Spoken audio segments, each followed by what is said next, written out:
రక్షింపనేరకయుండునట్లు నా హస్తములు కుర్చీ కాలేదు, విననేరకయుండునట్లు నా చెవులు మందం కాలేదు. మీ పాపాలు మీ దోషాలు నాకును మీకును అడ్డుగోడగా వచ్చును అని దేవుడు అన్నాడు. మనం చేసిన పాపాలు దేవునిని మనకు మరుగు చేస్తున్నాయి. ఈ అడ్డుగోడను లేకుండా చేయటానికే యేసు ప్రభువారు ఈ లోకానికి వచ్చి క్రీస్తు ద్వారా తనతో సమాధానపరుచుకొని ఆ సమాధానపరుచు పరిచర్యను మాకు అనుగ్రహించెను. దేవుని వాక్యం ఉంది, సమాధానపరుచువారు ధనిలు, వారు దేవుని కుమారులు అనబడతారు. ఇద్దరి మధ్యలో అసమాధానం ఉందంటే మరి దేవుని బిడ్డలమైన మనం వెళ్ళినప్పుడు వాళ్ళిద్దరూ సమాధాన పడాలి, వారిద్దరూ సమాధానపరచబడాలి. సమాధానపరిస్తే దేవుని బిడ్డలం అవుతాం. బాగున్న వారిని చెడగొడితే దెయ్యాలం అవుతాం. ఆ సమాధాన పరిచర్యను దేవుడు ఏం చేశాడు, మనకి అనుగ్రహించాడు. మరి మనం దేవునితో సమాధాన పడాలి. సమాధాన పడాలంటే ఏం చేయాలి? మనం దేవుని సన్నిధికి వచ్చి మన అవిధేయతలు, అతిక్రమ క్రియలు, మన పాపాలన్నీ దేవుని సన్నిధిలో ఒప్పుకుంటే మనం దేవునితో సమాధాన పడతాం. చూడండి, ఇశ్రాయేలీలంట దేవుని యొద్దకు మాటలను సిద్ధపరచుకొని వచ్చారట.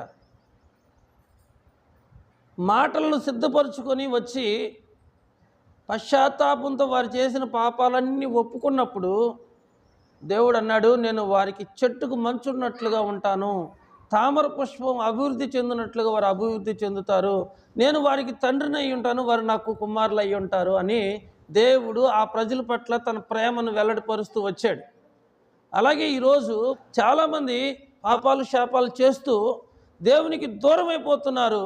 దేవునితో ఉన్నటువంటి సమాధానాన్ని పోగొట్టుకుంటున్నారు.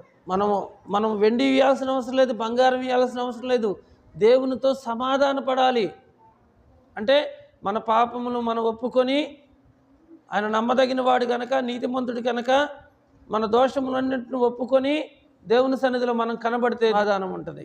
అందుకని దైవజనులు చెబుతున్నారు, పాతవి గతించెను, ఇక పాత స్వభావం గురించి ఆలోచించవద్దు, జరిగిపోయిందేదో జరిగిపోయింది, ఇక నూతనమైన స్వభావాన్ని ధరించుకొని, నూతన సంవత్సరంలో నూతనమైనటువంటి స్వభావాన్ని మనం ధరించుకొని దేవుని సన్నిధిలో యథార్థంగా నడుచుకోవాలి. అదేమిగా దేవుడు వారి అపరాధములు వారి మీద మోపలేదు, మనం చేసిన పాపాలు మన మీద మోపలేదు, మనం చేసిన నేరాలు మన మీద మోపలేదు. ఎవరి మీద మోపాడు అంటే తన కుమారుడైన యేసుక్రీస్తు ప్రభు వారి మీద మోపాడు. అందుకని ఆయన లోక పాపములు మోసుకొని పోయినా దేవుని గొర్రెపిల్ల. మనమందరము చేసినటువంటి పాపాలకు శిక్ష మనం అనుభవించలేదు, కానీ మనకు బదులుగా మన ప్రభు అయిన యేసుక్రీస్తు వారు అనుభవించి తండ్రి అయిన దేవునితో మనల్ని సమాధానపరిచాడు. హల్లెలూయా.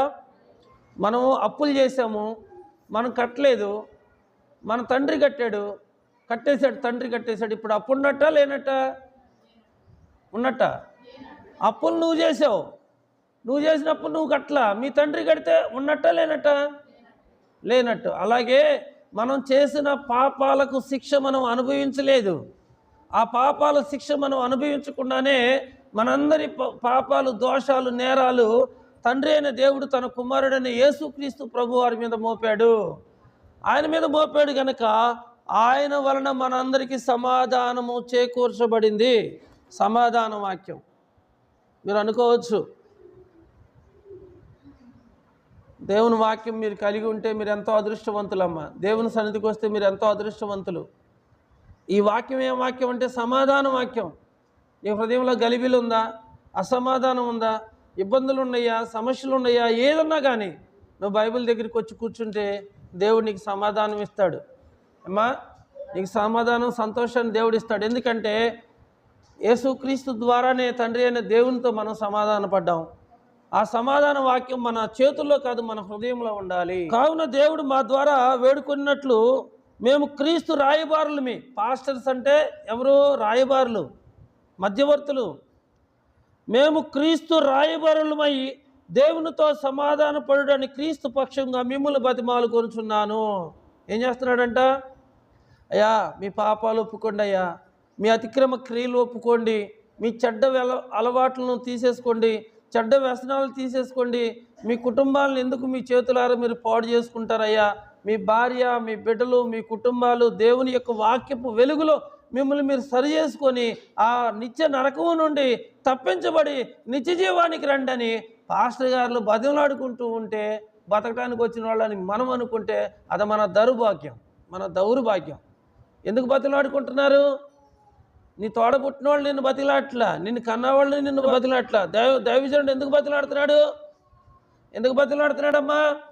క్రీస్తుతో సమాధానం పడండి అని మేము మిమ్మల్ని బతిమాలుకొనుచున్నాము. దేవుని సేవకుడు విశ్వాసుల్ని బతిమాలుకుంటున్నాడంట. క్రీస్తు ప్రేమ మమ్మల్ని బలవంతం చేస్తుంది. ఏంటో తెలుసా? దేవుడు అంటాడు, నువ్వు ఒకప్పుడు పాపంలో ఉన్నావు కదా, ఒకప్పుడు నువ్వు చెడ్డ అలవాట్లలో ఉన్నావు కదా, మరి నిన్ను నేను ప్రేమించి నీ కొరకు నేను ప్రాణం పెట్టాను కదా, మరి నీవు నన్ను తెలుసుకున్నావు. మరి నన్ను తెలుసుకున్న నీవు ఇతరులకు నువ్వేం బోధిస్తున్నావు, ఇతరులకు ఏం ప్రకటిస్తున్నావు? నువ్వు తెలుసుకున్నట్లుగానే నీ వాళ్ళు కూడా తెలుసుకోవాలి కదా. రాహాబు తన తల్లిదండ్రుల్ని, అన్నదమ్ముల్ని, అక్క చెల్లెల్ని, బంధువుల్ని అందరినీ తన ఇంట్లో పెట్టి తాళం వేసిందంట. రక్షణ మార్గంలోకి నడిపిస్తూ వచ్చింది. రాహాబుకు కలిగిన వారందరూ రక్షణ మార్గంలోకి వచ్చారు. మరి నీ కుటుంబంలో నువ్వు ఒక్కడవే రక్షించబడితే మరి నీ భార్య ఏమైంది, నీ పిల్లలు ఏమవుతారు, మరి నువ్వేమవుతావు?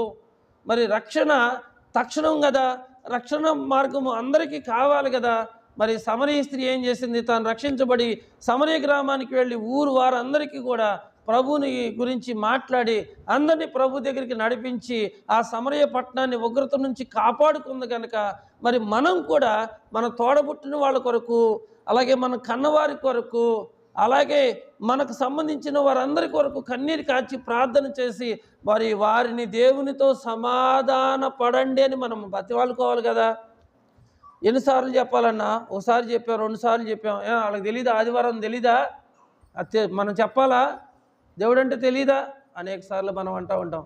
అలాగే దేవుడు నిన్ను ఇసుక్కుంటే, నిన్ను కసురుకుంటే, నిన్ను కోపగించుకుంటే నువ్వు రక్షణ మార్గంలోకి వచ్చేదానివా? నేను పిలిచానన్నా వాళ్ళు రాలేదు, నన్ను ఏం చేయమంటావు అన్నా? నిన్ను ఏం చేయమంటలా, నువ్వు పిలిచావు.